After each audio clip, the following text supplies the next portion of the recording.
Hello guys, latest episode में आज जो मेरा मूड थोड़ा सा न्यूज़ की तरफ जाने का था, तो मैंने लेटेस्ट इस पे व्हाट्सएप में काफ़ी फॉरवर्ड आ रहे हैं।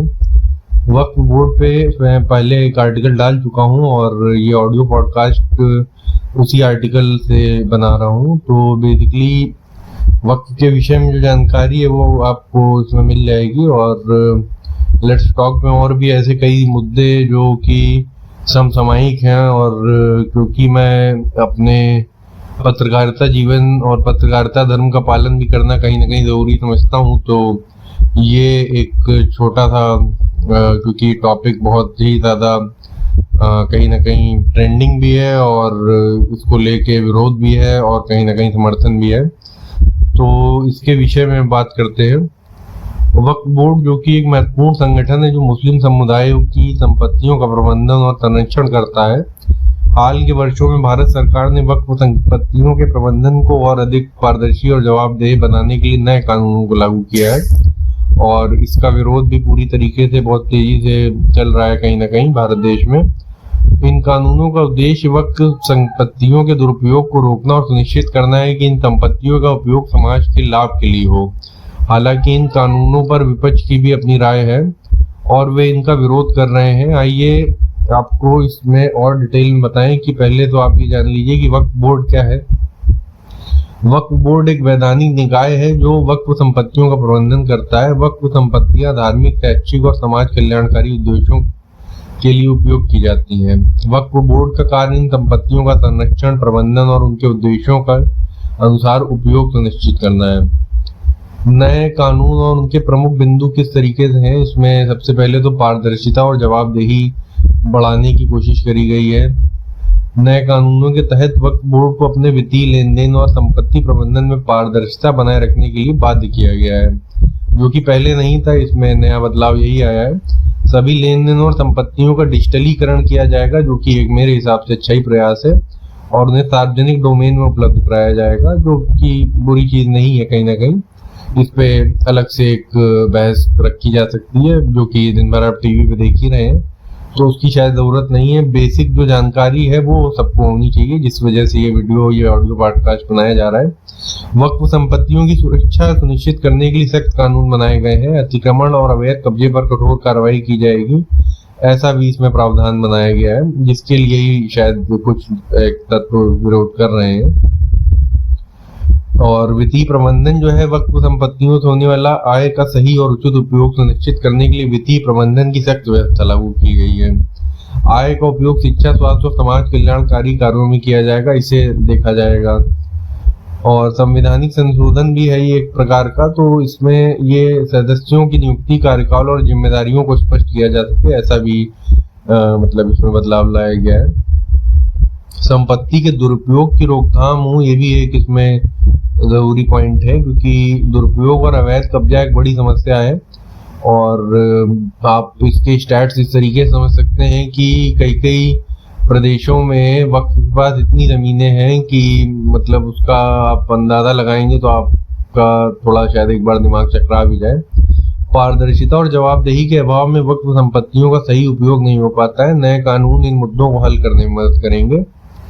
समाज कल्याण भी एक बहुत बड़ा इसमें मुद्दा है। वक्फ संपत्तियों से होने वाली आय का सही और उचित उपयोग सुनिश्चित करना समाज के लिए फायदेमंद होगा। शिक्षा, स्वास्थ्य और अन्य समाज कल्याणकारी कार्यों में निवेश से समाज का समग्र विकास हो सकेगा।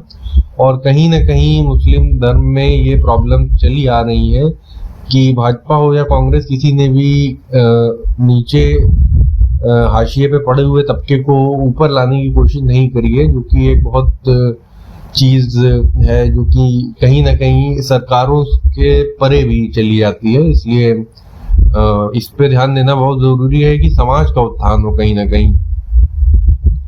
और राजनीतिक हस्तक्षेप तो आप देख ही रहे हैं उसपे किस प्रकार से चल रहा है, और साथ ही स्वायत्तता खत्म करने की बातें भी करी जा रही हैं इसमें कि स्वायत्तता खत्म हो जाएगी वक्फ की। और कहीं ना कहीं मुस्लिम समुदाय की भावनाएं भी इसमें आहत हो रही हैं कि आप एक कानून में बदलाव जो कर रहे हैं उसकी वजह से। अब इसमें जो तर्क है, एक ये भी कहता है कि नए कानून वक्फ संपत्तियों के प्रबंधन में पारदर्शिता, जवाबदेही और सुरक्षा सुनिश्चित करने के लिए बनाए गए हैं।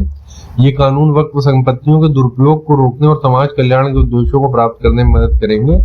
आगे देखना होगा कि कितना ये इस तरीके से मददगार साबित होते हैं। बाकी पारदर्शिता, स्वायत्तता कार्यान्वयन में होना आवश्यक तो है ही, और एक छोटे से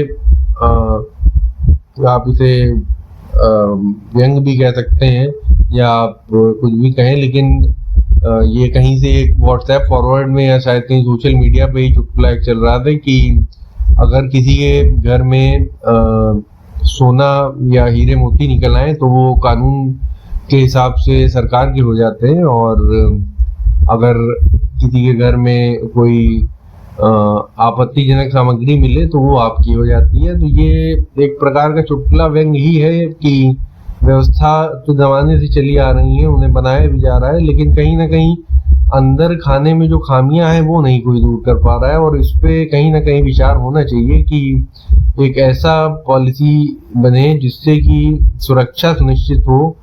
और इसके बाद वाला जो पॉडकास्ट है वो महिला की सुरक्षा के विषय में बनाया जाएगा और उसे भी जल्दी आपको उपलब्ध करा दिया जाएगा। आप चैनल को फॉलो, सब्सक्राइब कर सकते हैं अगर आपको कंटेंट पसंद आ रहा हो।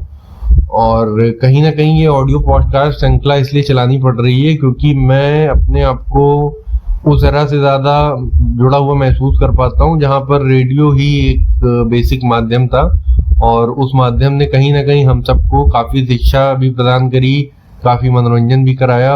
और किसी ज़माने में मुझे स्वयं कम्युनिटी रेडियो शुरू करने की बहुत इच्छा थी, जो कि किसी तरीके से पूरी नहीं हो पाई है। ये ऑडियो पॉडकास्ट उसी इच्छा को कहीं ना कहीं साकार रूप प्रदान कर रहा है। तो कृपया चैनल को सब्सक्राइब, फॉलो जरूर करते रहें।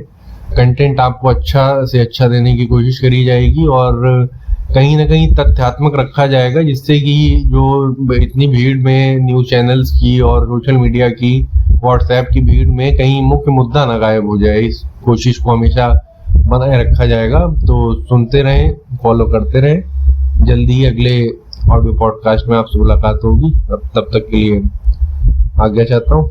धन्यवाद।